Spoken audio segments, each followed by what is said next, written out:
Ambari ngolu ngali konto ngali bismillah na gambe bitlo kibaro to bari ngbali bolo sela ato kuntu de la mealon ko wala sotata num komando dron ko ngayta ni nyame nyi masima fon la ko mandia and problemo dol beje wolo ke mankuno wodo bari men kum mata wala mu ko murtana jang jarama ko sulata system change le jarama be njibe kan na Facebook live le jang jarama inshallah ben kato kelale kaje ko nga system change samana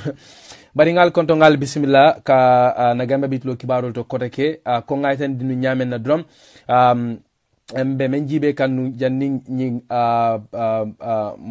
nyim problemo binan dron wala mu kibarol tinga men soto jang nga dadi nu menna wala mu kibati me alon ka be din kuma kan wala membota alu jaji bulu me alon ka tele mu MDI la director general di me yamarlo ke gambe man sakunda do kula la pour se tiling e se ke molti men alon ko e be kato dama be ke la kaje ko de men nyante ma yakila do ko kono banko ni banko dingol la nafa kamba ako abe sasiro ke la banko man sakunda do kula la pour se nying pour ise nyoma ise pour ise la do ko mute bultandi fulola ko katum momoy ko kuke salon ko be konti bole barolale atani misa jaju ikany ko makan sifa sara aram salungol la MDI la kunda bato men frendi kanifin sato kono kabintumo menna abe diamu kannum lokun fula karambe kun fadlato men sottaje ya tani je ko lokun fula karambe ngon nyindunde e ko ake mo kutole le men yalon ko lel dunda gambe man sakunda kono kutake commando ya tani je ko atani DJ jaju ata duye metandi wole mun ko da ko gambe man sakunda yalon ne ko de banko dunditano banko dingolu ko katum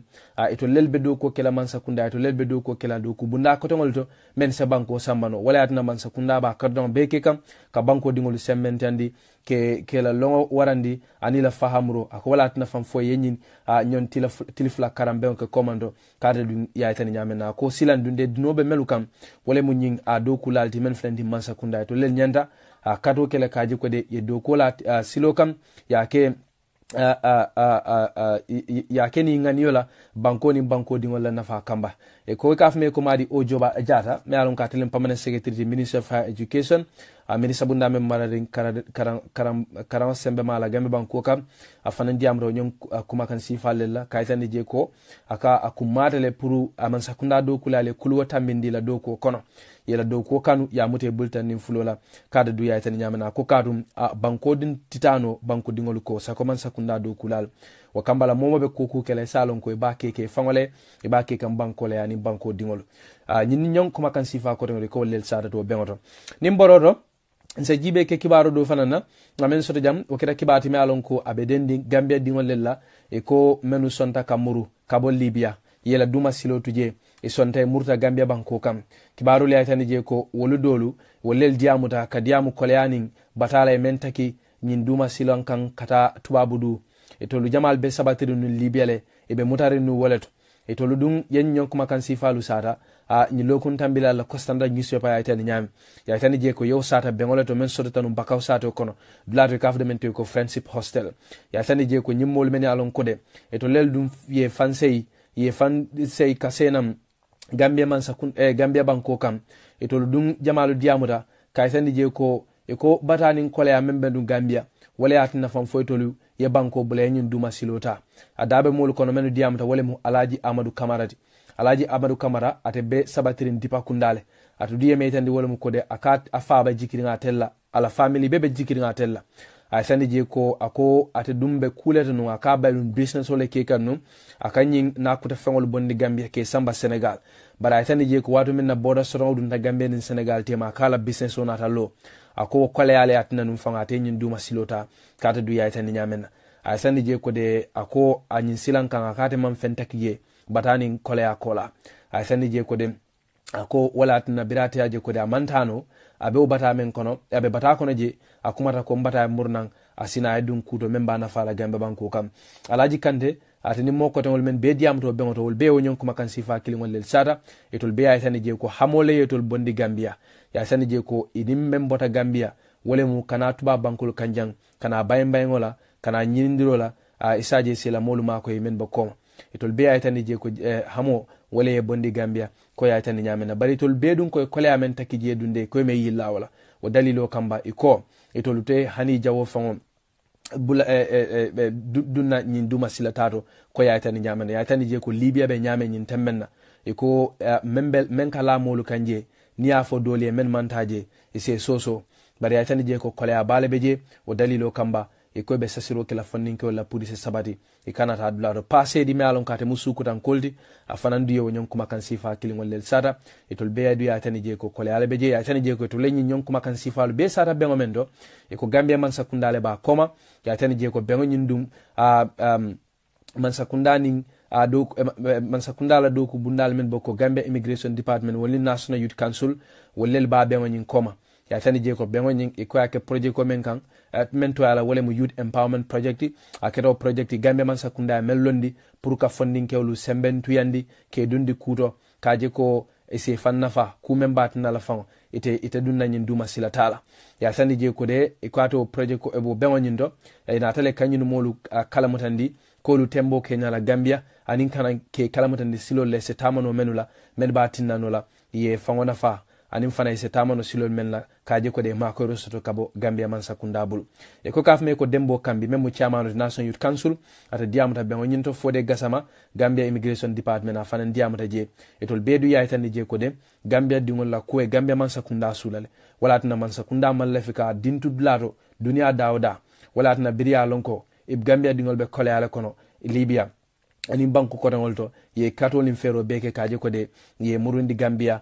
kaje ko de ye nema ko ye dundi kuro kada dun ya tan ya nyinni kuma ko tangolu e ko wollel sadata o bemoto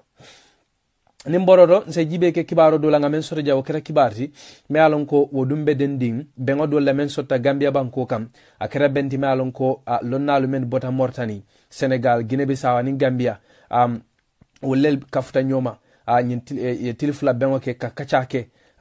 nyewlu ko Kenya la Gambia banko kam ani West Africa mumela be kono kibaro la tan je ko nyim bengo do aketa kolo lisata wala kono kibaro la tan je ko ya bengo do ya nyom ben sifal fananke gunju tanje anin josuam ko kibaro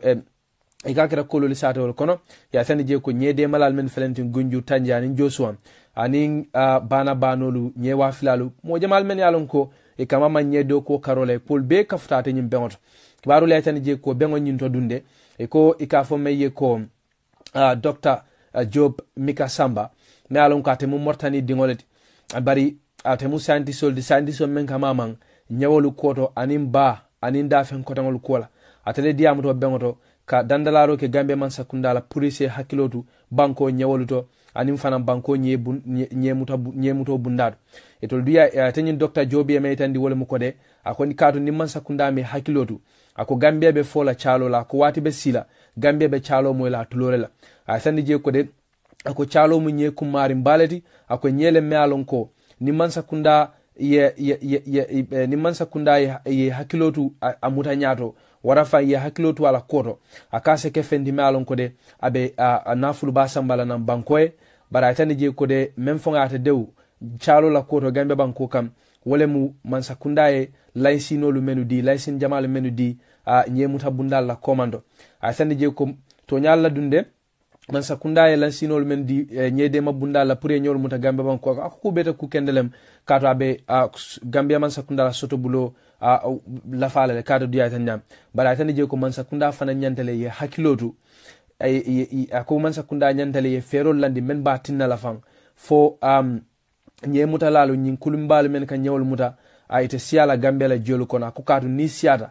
ibe nyawo muta la nyamen na asembo fana be warala wala nyama anda ko ni wotenden na lumbe silale nyawol be manki la kende kele Gambia banko kam akosa ko nyawol men boko chalo asani je ko de akoy to la kiskisro me akoy la crossilo tani kiskisro men ke commando ya jelo ko de chalo be banka nyame Gambia banko kan asangarata anda sembo warta baki anda asani je ko dalilo kamba sulo be jele pour man sakunda e la kolu kenyalu nin kolu samba nya fali sako nyemuto karola asani je ko man sakunda se barano ferol menula kaje ko de Gambia nyewul kana lanna tambito muta ako kufolo man sakunda sa menkeno wole mu ye laysinolu dala fa kendeke ako niwo kete bajjale ko de nyewul men be kulumbal men be talana jelu ko na kana nyewul muta idango be doalal tani je ko men fananse keno wole mu ko nyin kulumbal men kan yemuto ken na jol kono ning atara man sakunda man lafike inanka motala ise sasi yela jalolu fanundi nyala men batna la nyendingol te mutala e baajle la nyendingol be mennale ye wulu ye nyeba ko tongol wulu kata du yaata nyam a tani je hukumo ta tanata ko man sakunda nyantele inin ferelu yana fere kutolu men batinala Gambia la nyawol tele na tamito mudala sako chalo ako katun kulu kata nyamenna ya ko itole kiskisro fon kenun commando ela korosro me yitandila kiskisro me yitandila wole mu ko Gambia nyawol be lanna tambito mutakanne andum chalo be mutaka nyamen fanana ka sangaratale anda tani je ko nim fere man ka kula tariyata nyamenna ako lumbe sila de Gambianol be tarla chalo kumo mo la banku kotangol lella kata du yaay tani nyamena ñin kuma kan kotangol wole bota ata ñin Dr. Jobulu ata duñ Dr. Job yaay tani je ka ko ñin temenna kabintu mo menna Gambia man sakundaye tongo bondi ñemuto kan Gambia banko kam ako ñe company ñemuta company jamale liye ñatili Gambia la ako dalilo meyo sabu wole mu ko de ako Gambia la ñemuta lansino ako wole dango data banku kotangol ti men felendi West Africa kono ako hani Guinea Bissau ani Senegal ako walella laisino da koleata katambi Gambia di kata duya tani nyamena ko wala na kulumbali jamal be Islam e bebe ngolo kan Gambia le kana laisino nyini ni dala me alon ko aman kolea ni parete nyewolu na tambido muda kata duya tani nyinin kuma ko ton wala te wala sata kibaro tata nada atenyi Dr. Job Samba abe man sakunda dandala kan menna wala mu police hakilotu bankola nyemuto karola ako katum ni na nyewolu na tambido mutata ako lumbe sila de nyawol mankila bake Gambia banko kam anda ko ni woketa dunde abe kala koleata ko katum Gambia no la baluo ela lungo lundomo ani simo wa ka betara be semberi menna wole mu nyawdi ni mboro mbadi ngolum nse jibe ke kibaro do la ngamen soto jaw kera kibarti me alon ko wo bedending banko la porole la e ko Gambia la poro dunde e ko nyintemben na dunde wala dum manan kun keno container la anin kulungolu nankamo la men yalon ko lel be sembe kan Gambia banko kam nyi nyon kuma kan sifa dum wala bata Usman M Jobate bulu me yalon ka telemu managing director normalon kodi Gambia Port Authority atele dum ya itandi je kode ako kulungolu men be ji kan Gambia ka container lu jindi Gambia ako sembo be wara kan baka ko lel fon sembo warata palaso me alon ko Gambia Port wala soto pour ka nyin kulungol be manankon ata dum yeme itandi wala muka ko du yemen taman ser wala mu kode molbe jiko soto kan Gambia tole sako julani safaro la karola ako ata du ya itandi je ko dum ku bete ku kendelti kada du ya itandi nyamena bari ikafo kibar kayti bundame ko americansipa.com wala safaro kanun commando ka itandi kode iko Gambia dunde Gambia la poro dunde je dum mam manan kun keno kulungol nankamo lambe futakan etol diya tani je ko dalilo kamba ibe kodo la container lu kanne container min alon ko lelbe futala Gambia e ko container iba charge la dollar keme dollar talu kata dollar keme sabakam ya tani je ko ibo be ke kam menna wadalilo mendi ko to laytani nyame wole mu palaso la soto baliati atani Gambe banko kan kulungol bes lola damendo atani Usman du yeme tandi wole mu ka ko nyin tembenna ako kulun sembe fula ako kulum nyin kulumbal men yalon ko e ka banko nim banko tema yayi tama ako wolu sembe dulala ka fula damale be Gambia bara tani je ko man sakunda be kato kikane ka je ko de ya lafa atani je ko man sakunda la faka anyol lulu fanalo Gambia banko kan akate mela fango bekela atani je ko ni waketa akoy badjel ko kulungolu kulungolu nin kontenalu manan kunga ni topato abe sone ala jawjaw kele kada du yaay tani nyamena atu du yaay tani je ko ako jannin December be sila mbenyin samen kono ako odo kolbe bandale anda ko ni odo kolu banda e badjel ko de palasi soto baliate kala problème odi pororo kada dum ya itandi nyamena kibaro le itandi je ko de atani Gambia la poro dunde e ko kulungol men be jika ngani be bagasol men nan kamo jindi kan e ka la fatale jawjaw ke fam atani jobate ko wodi e men taman ser wole mu jikoti mole men soto Gambia la fanko ni naflo bundato ani julani safaro la karol nim borodo nse jibe ke kibaro dola ngamen soto jambe alon ko bedending dalasi million keme fulolla European Union ye mendi Gambe man sakundala police adundi funding ko la court funding ko men alon ko wolele duma silota andu ye fanse kamu Gambia banko kam kibaro la tani je ko ateni dalasi million keme fulo e ko bo dun la project le kunna e ka fume ko EU Trust Fund joint migration protection reintegration ya tani je ko nyim project ko dunde e ko Gambia man sakunda ni European Union leba akono e to link international Organization for Migration ya tani je ko project ko nyin yalo menye wolel mu Gambia dingoluti men yela duma silo tuje ye fansei e sonda kamuru Gambia banku kan kabo Libya ani banku kotangolto ya tani je ko sanji saba project lemu project ko nyin dunde e ko project ko koro dundila Gambian wuli killing Gambian chemelu lelu kunna men yalon ko sonda kamuru Gambia banku kan e ko nyin molu nyi mo wuli killing kemelu lolu e be mako lale kaje ko de ye kunno Gambia kotek ibe mako lale ke sembentu yandi ibe mako lale ke dundi kuro kume alon ko ibe fanna fano laje ye banko nafa ko ya itandi nyamenna ka fome ko Ahmed Mai Fati interior minister e ka tele ye nyim project ko sign Gambia man sakunda toyala abata diamu taw project ko sign bengoto ato dia itandi je ko man sakunda ning atala minister bunda dunde ako molle me alon ko be parede na kalo kaje ko nyim project ko itama ay banko dingol nafa atani je ko ninata man sakunda la karola sako president la karola kanala cabinet minister do ako abetole pour kaje ko de nyim project ko dunde ay lo anu fana banko dingol nafa kadu di atani nyamenna ako ndinjama lel beje men yalon ko ibe bantala banko lukan andung jiko mantere la kodo je ebe bantala bankol kan ebe bata kona nin kolea a sani je ko de nyim projet ko dum batnanu lale fo nyom mo sifalu menu santa ka murna Gambia basakunda be isembentandi nola masakunda be mako nola ke dundi kudo kume alon ko de ise fanna fano je men boko ka julani safar bundal yele ka mech ke samba a karal la fala anim fanan ka mecholu karan ananyem fensifa kotawlu tade dum ya itandi nyamena European Union la ambassador kana Gambia e ka fo me ko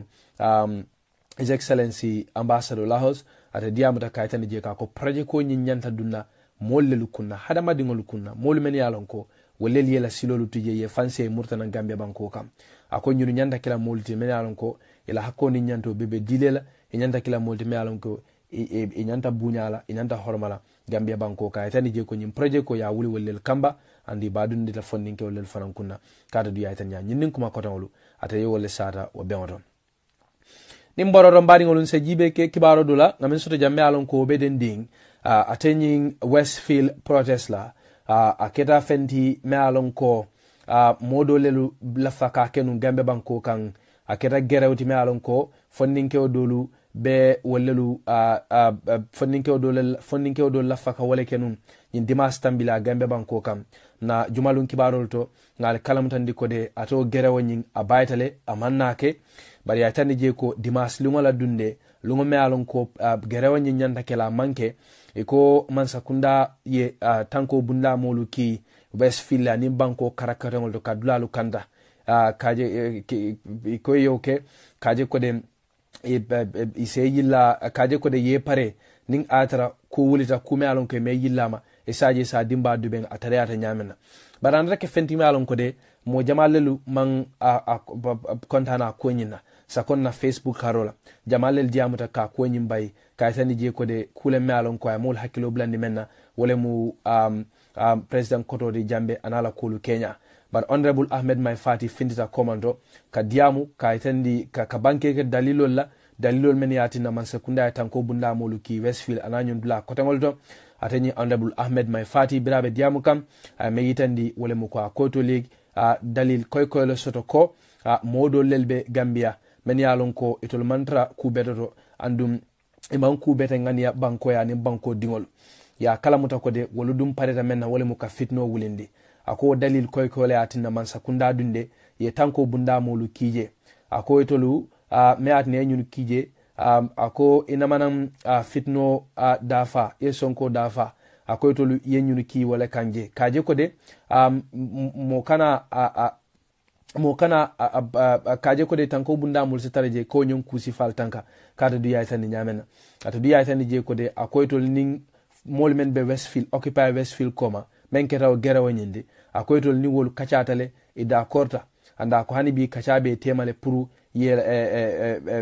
ini da korta men wala mu bela gerawto la jele anda ko kacabe tema hani bi kaje ko de ni man sakunda do ko ke kaje ko kurango ko anila sula kuluse tama Gambia banko kan bara itani je ko nyawnya ma ko ye dalil ko soto ko mollel be dumala men ya mollel be Gambia men ya lon ko la faka fitna wulindi pour ko nyon kusi fa joy pour ko nyon kusi fa du ben o dalilo kannemu ya o dalilo latina foye tanko bunda mulu samba Westfield anin banko karakotangol to kata dum ya itandi nyamena atenyin occupy Westfield ko nga itandi nyami fondinke o dolil ba komanum itol ko ila faka gerew kenum dalilo men kan wole mu kurawni ji soto baliyati gambe banko kam e ko to lafta fintala nun kaytandi mansa kundala ko de membelarin banko dingolu kan e malla fala jamalu natila dewo yitandi ato nyommanya sifala doliaje ko gambia be tembo mendo nin gerew kabe kela ase kuta ase kukoten ase kuwulu nole kume alon ko mol me yillama doliaje ko mol men be nyin gerew ko ma nyin Westfield occupy Westfield askeno ngani kendole be wulu bulu askeno wolu bake kan dalilo men kamba wole mu purka mansa kunda hakilo blandi ko de banko dingolu dunde ebe kole ale kono bari dol fanan ko da askeno modol fanan be dumala men yalon ko de ku kotane be wolu bulu wol fanan se muna fanno gero nyinnale fitno wulin nyin dalilo kan na fangatna mansa kunda manson naka pamiddi nyulla e manson nyun yetentengi la gerola bari Ahmed may fati ay tani je ko de ininyi occupy Westfield mol be do ko kekanne kanyo hakilima ferol ni silolla e se tamano menna kaje ko de ito lafta menna wose tama bara ay tani je ko mansa kunda yela kumol moyle mansa kunda fana mantra siribe kato dama be kekanne kaje ko de kurawni jio ko jibe atari ada nyam ni mboro don bari ngolun se jibe ke kibaro dula ngamen so jaw kre kibar ti me alon ko abeden ni kumol la men bota APRC la faba ka tombo njata bulu me alon ko atele mum patio nyina nyaton ko ti nyin temmenna atani APRC la nyim faba ka tombo njata atele diamuta APRC ni GDC patio temola nyinu beketa opposition patio di Gambia banko kam atani honorable faba ka tombo njata ako itol ning GDC ako badiya kendele be tema ko katum itol damma wallele mu opposition patio di nyin temmenna Gambia banko kam ha sani je ko ako badiya be tema nyama ako itol nin GDC man d'accord kula e man kamben kula kada duya tan yam e kada ñu honorable faba ka tomba jata ay ñu ñong kuma kan sifalu sata ka caldo men dun tanin kiba tala nin kiba jenal tema ala kodda to men flendin talin nin sato kono ate wo bengo ñin kumandi pour ka APRC dingol jayi ke tendu ko kadum ye bembale kenum bufa zone andum patio dingol findita e jamala kamabe politique bengo ñin do kada dum ya itandi nyamenna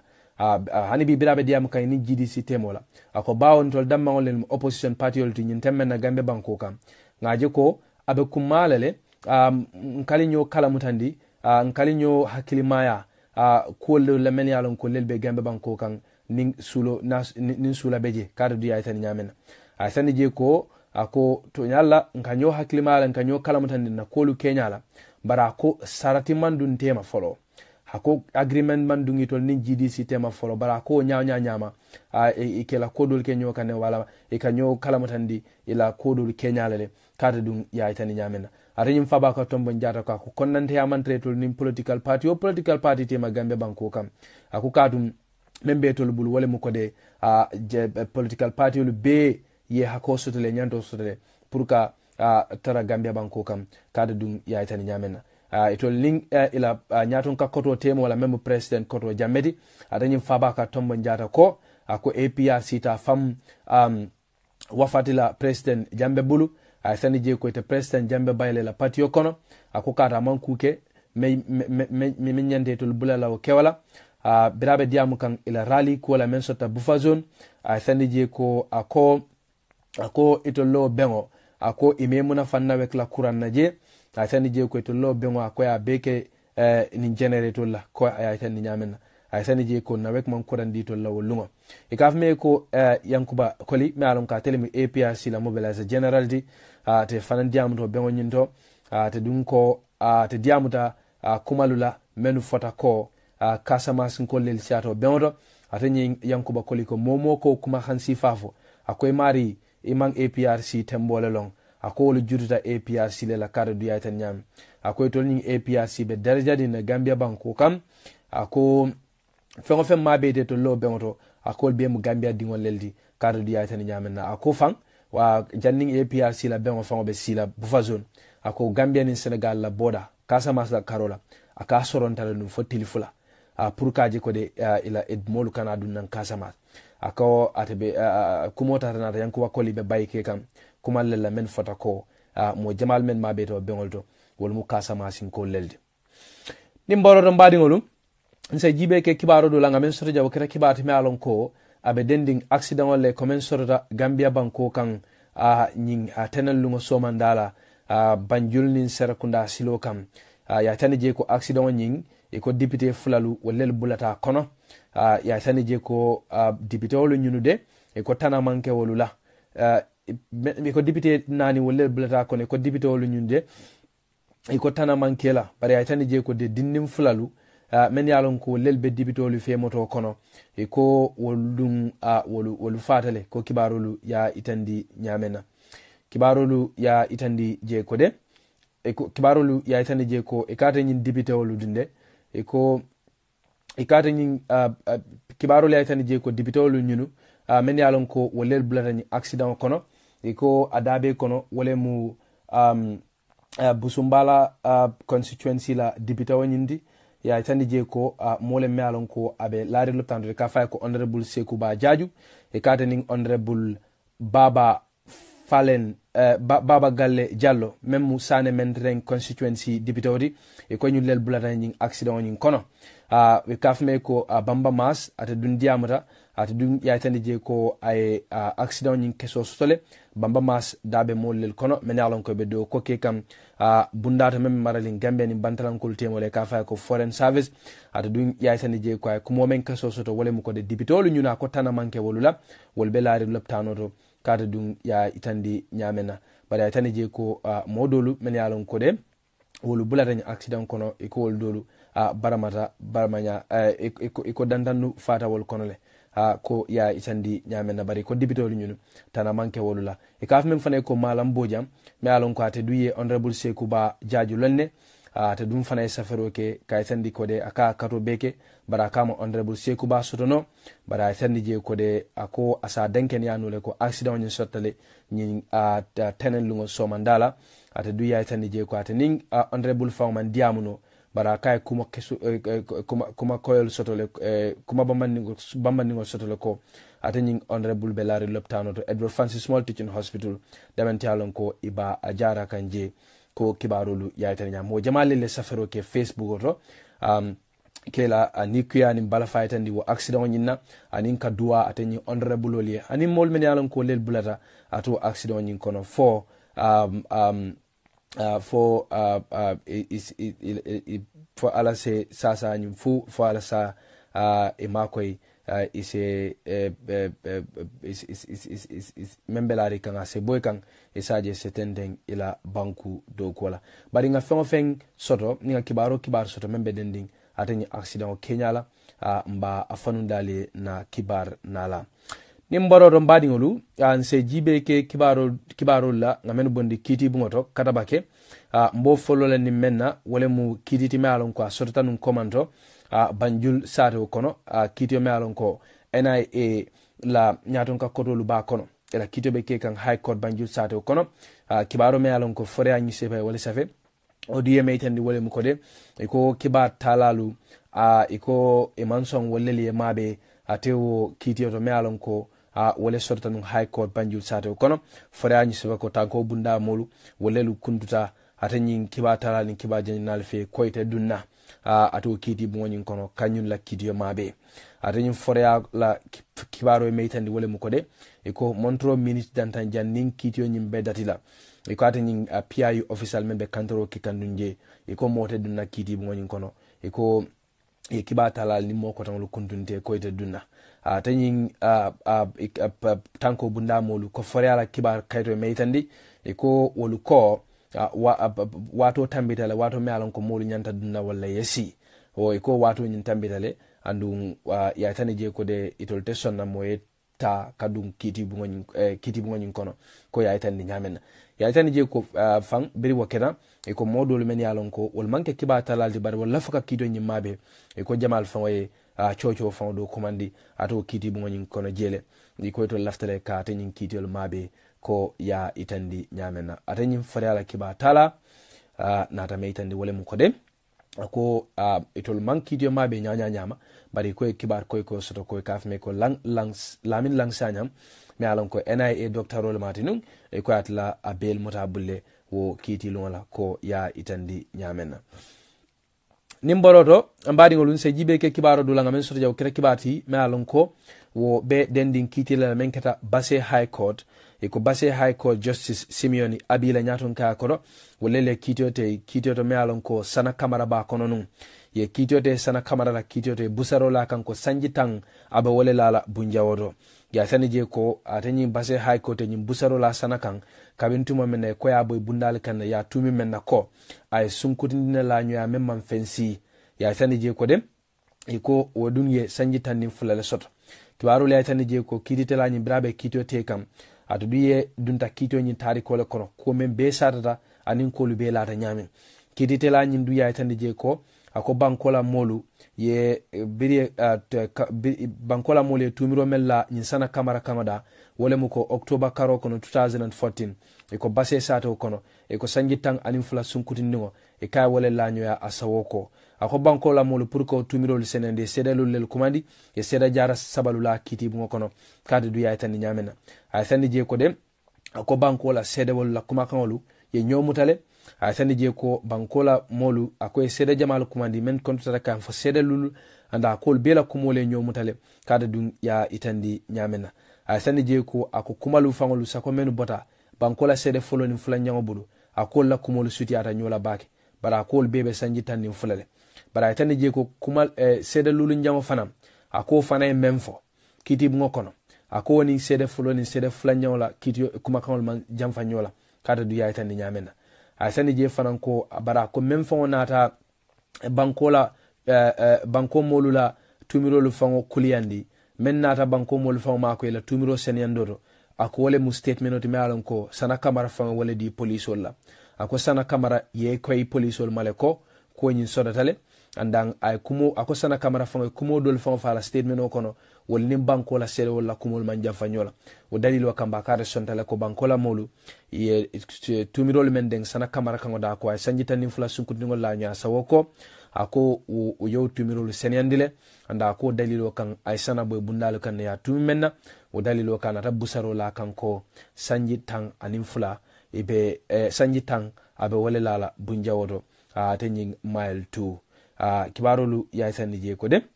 ikate nyin kiditela nata mellawo kan wole muko ako nyin Sana Kamara la sanjitang nim fulo akoy badat la kabelu lungo menna ya muta mem 2014 akoy badat la woloto asani je ko be control dat la woloto ka kabo 2014 asani je ko sanjitang atebe wole lala bunjawodo kata dum ya itandi nyamenna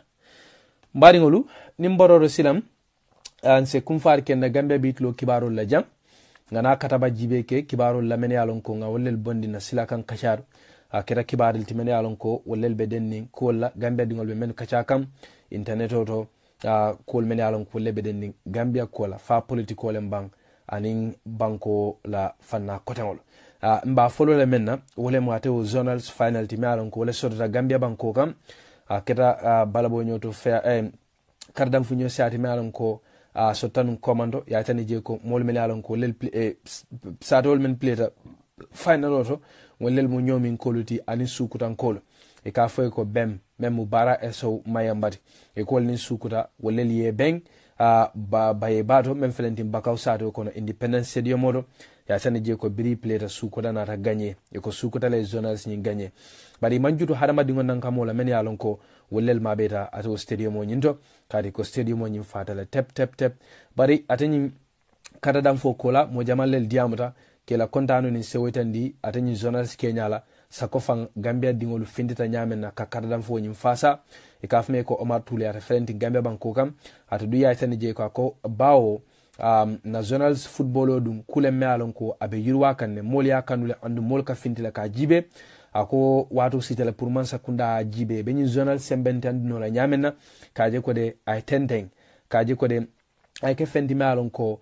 iba sembentan dula e bajlale asekeno fang ate seke banko la kaddam fo la yirwa sababoti aseke fendi membat na la fam fo molbe kala kan na kaddam fo jibe e bajla fanan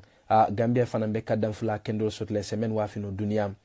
itaman sero tani Senegal la ako wato men na Senegal man sakunda aje ko de nyobori ngo dunde banko dingol ya kanule anda be sembo sudo kam ako man sakunda e bulo dunga kodo mol men be mara bulo karola wala ya chance man sakunda bulo ge nyo semmentende ko do dundi je anda ko ya semmentende ako atebe mansa kunda ya marle même fanana wala mo puru se wonyon kusi fake bankola journals kaddan fo karo nimboro nse jibe ke kibaro do la me alon ko bedending nawek nin kuran ko wala nawek dunde ito la Facebook page to ning ularo la ye kankularo ke ka jama mulu be kala mutandi ko e ko ibe do ko kanne sutatili ya tandi je ko fam e ko le generator number 9 men flentin kotu e ko generator ning ya do kula pareta anu generator ning dum abe boro kanne nin tembena e ko le generator number 2 men flentin birikama e ko yo fanan tastele adu fanan yo do kule apareta ya taste aba tandin flo abediat ya tandi je ko bisudo la ko bo generator number 2 malale membe birika masato kono e ko generator number 6 men flentin kotu woni generator number 4 e ko generator number 6 men flentin kotu e ko bo do ku kanne ko ya tan nyamene ko man pare bari ko number 4 me alon ko motuba banko jamalu kodla jamal be chokiri wale bala e ko yo fanan do kula pareta nawek la public relations office bunda men be nim bantalon ko lutema to lele nyin kibaro a banke ka itandi molla ko nawek dum fanan be do ko kanne andun e ko be molu jayla be tentula e la sabaro nin munyo kan hani biata nyin nawek la kuof nim botoro silence jibe ke kibaro do la ngamen so ja me alon ko bedending kuma kan lella meni alon ko iko fadu kamara le o satanun commando fadu kamara mankelun dan di gambe banko kam journalist solem jamale al ni fadu sola teleketa moti me alon ko diamu tanu nyintil tam dan kono doliaje ko de ay kumolu menu fo men bedending bankola kola sako president la kola e ka manyen na wol fola fadu kamara video de da video me alon ko janjam facebook ala fadu kamara page to ka diamu kumalla men yalon ko president baroy woldo lel sata bengoto men sottanu commento men ketawo international human rights bengoti men ketanu gambe banko kam bengo men yalon ko mol men kalo hadama dingol la hakko ni nyanto kola anin kafolu wolel benunga bengoto gambia banko kam e ko president baro diam do bengoto kaytandi ko de ala man sakunda dunde e be tentennale ka banko dingolu la hakko ni nyanto dila e be tentennale kaje ko de gambe dingole foreya ay kumol jamalel foto kumol men yalon ko be dendi menna wole mo ala man sakunda hamo men soto pour ka aje ko de gambe dingol kana tara fitiyo kono ato nyon kuma birim baro nyon kuma kan sifa sara faatu kamara be diamu kan nu walela atanyi faatu kamara yaitandi je ka ko kumol men yalon ko baroy wallel sata nin kumol men yalon ko ala man sakunda baraka wallela koy fadadale ata dum fawna ata men fo wole mu ko akate dum fawma la fo baro faw ka men karang ay wolonne birim faatu kamara nyon kuma kan sifa lu sata mo jamal nata findi ka jabi e ko faatu kamara lo kumu atara tabe men fo ko wole mu ko baro ma fo kumolon baro ma ke kolon kari ka baro forindi ka forindi kumol lel tarinke kol men yalon ko mo ko tangol lel ka forindi wala ka fengol safe ka diala aka karan kol men yalon ka malon mo jamal ya tani je ko o nyon kusi falu e ko amanya no nyon kuma kan sifa kumol fala ya tani je ko mo jamal lel findira ka dabo nyom mo sifa kono keta wandi fa sanedi ata du ya tani je ko ako baro mu nyaton kolete anda ko nyaton ko men sifa mati famma jibake ako nyaton ko men mati alon ko de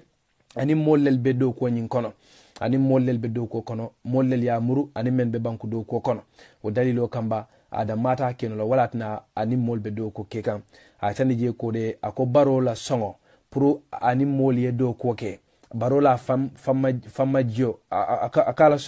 akala songo prani mol ye de do banko do ko ako mu famma jol ako manke nasoti barola karola wara manke ko baro ma a longa be menke kam barata dum fana itani je ko akufana ko nyon kuma kan sifal fo president baroma ako wolumu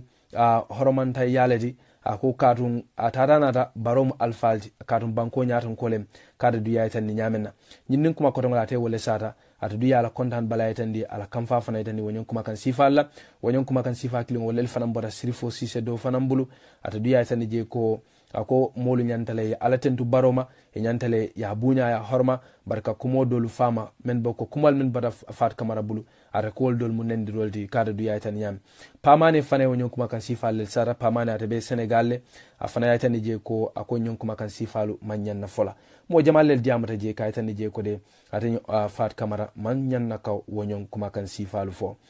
mbadi ngolu mbe kum faro kela na Gambia bitilo kibaro la janne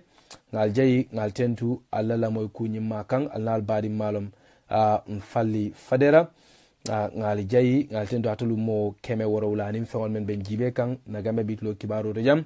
bari namananta fanan sal kalam tan diko Fatou Camara fana safero kele komando kaytandi ko ako mo molumate faham ata du yeme tandi wala mu koda ko molumate faham ay tandi je ko atla miroto ate yemem fo anim moluka ko molu fasari nyame felle mealon ko e fadatale ngaji ko Fatou Camara fana wo sata wo abe kumala pour ngo fana tandi molla bala ata du ya tandi je ko ata dumbe tendennale kamansa kunda kontibo kada du ya tandi nyame na bara ko e mantara ake kan konnante ya kono ako abenyi beke kan menkam wala mo bankola nafati ako katun mol manya na sonna men sodotanu sanji mo nin saba Gambe banko ka wetenden mo kilimo taraje maralola a jarama ka kuluke kulmen yalon ko fan mo buka hani ka kuma faje arani fatu Camara ya tan je ko ako mol nyantale ye nyaayele mol fana nyantale ye imirolu sata banko tañato ñin keta kuma dimi alon ko Fatou Camara ya sata wati dandandu commando ala Facebook page to kabirin kumolu siata ala kuma kangoro kabin tuma menna mo jamalu diamata ko nyina mbadi ngolu ala ma suto to diala la moy lalu be dawda dunia kono ngal be jey ngal tentu alla kafo man na Gambe bitlo kibaro kam falben jibe kam Facebook live jande bam wala falben moy ka radio to Gambe banko kan ngal be jey ngal tentu alla la mo kunyi makan alama tiloto diala alama sutoto diala ko ngaytande nyamena ning kibarul fotal ko wara la faka kibaro senkal la moy koteke al sembayndi Vibes FM kibaro kanaje sinya sabala talon kononto sutola anda kana tala worowla suba junola anda kana aran saro fanan talallulu nal Vibes FM no mani watolla albe Gambia bitilo kibaro manaje ngalje ngal tento ala ka fomma alama sudo to diala alma beten kala karanin karatola wasalam